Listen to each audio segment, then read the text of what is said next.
کو بلا کے لاؤ. جب بلانے گئے تو رستے میں عورت پہ نظر پڑی. پہلی نظر تو معاف ہے لیکن دوبارہ دیکھ بیٹھے.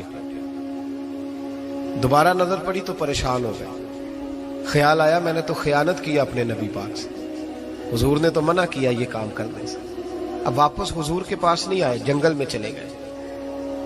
ابن قدامہ نے کتاب التوابین میں اس روایت کو لکھا ہے. کہتے 40 دن وہ پہاڑوں میں روتے رہے کہ یا اللہ مجھ سے غلطی ہو گئی. کتنے دن؟ اب ہمارا شغل ہے, اس کو لوگ گناہ ہی نہیں سمجھتے. بدنگاہی تو کوئی گناہ ہی نہیں, اب تو یہ شغل ہے. اب تو ہمارے ہاں معاذ اللہ تعالیٰ سیانے بیانے بندے بیچ بیٹھے ہوتے ہیں جب یہ باتیں ہو رہی ہوتی ہیں. یہ شغل ہے ہمارا. اب تو ابا کے سامنے بچہ وال پیپر گندی تصویر کا لگایا ہوتا ہے پر وہ کہتا ہے عمر ہے نا جی, عمر ہے نا جی. مجھے پتہ ہی نہیں یہ کتنا گند کر رہا ہے. یہ تباہ ہو جائے گا روحانی طور پر. اگر یہ گند دیکھنے میں الجھ گیا تو امام شافعی کا فتویٰ ہے جس کی نظر گندی ہوتی ہے اس کا حافظہ کمزور ہوتا ہے, وہ کوئی بڑا کام نہیں کر سکتا. وہ نفسیات کا مریض ہو جاتا ہے جو گندی نظر والا آدمی ہوتا ہے. ہمیں پتہ ہی نہیں کہ ہمارے مسائل اصل میں ہیں کیا.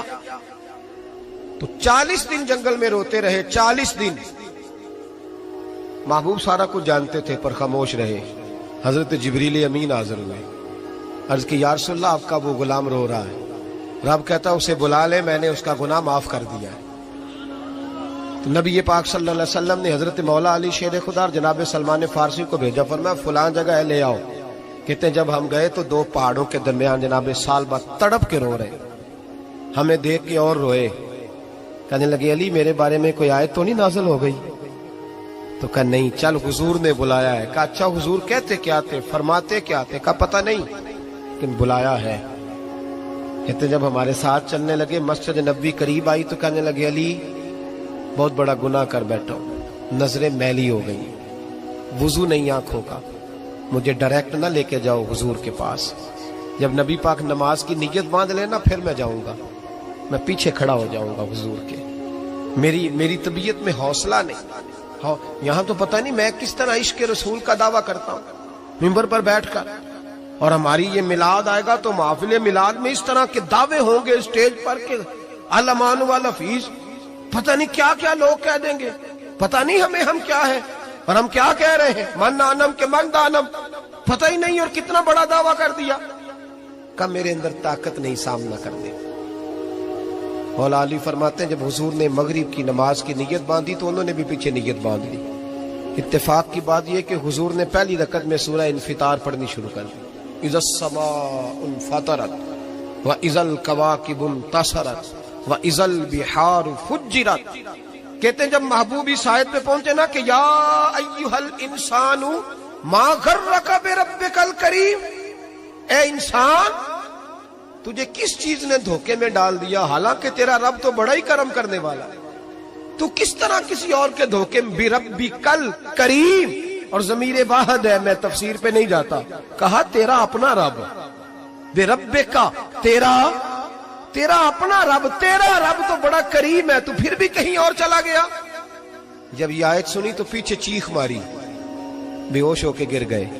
گھر والے گھر لے گئے. نماز مکمل ہوئی تو حضور نے فرمایا کیا ہوا؟ عرض کی حضور وہ تو رو پڑے تھے, گھر لے گئے. محبوب پیچھے گئے تو بے سدھ پڑے, تیز بخار ہو گیا. نبی کریم سرہانے بیٹھے اور ان کی گردن کو اٹھا کر سر کو گود میں رکھا, اور جب بالوں میں دستے مبارک پھیرا تو آنکھیں کھول دی اور جھٹ سے اپنا سر زمین پہ رکھ کے کہنے لگے حضور میں اس قابل نہیں کہ آپ کی گود میں میرا سارا ہے, اس قابل نہیں, بڑا مجرم. تو محبوب نے فرمایا تجھے مبارک ہو, رب نے تجھے معاف کر دیا ہے, اللہ بھی راضی ہے, میں بھی راضی ہوں. اب حضور کے قدموں کے قریب آئے تو کہنے لگے حضور آپ راضی ہیں؟ کہا راضی ہوں. فرمایا پھر میرے لیے دعا کریں. بس یہ بات ہوئی تھی, انہوں نے کلمہ پڑھا تو روح پرواز کر گئی. پرواز میرے بھائی احساس پیدا کر. یاد رکھیں اگر روحانی زندگی صحیح نہیں نہ ہوگی, یاد رکھ لیں کسی کا کوئی نقصان نہیں. سارے سکون سے سو جائیں گے, آپ نہیں سو پائیں گے.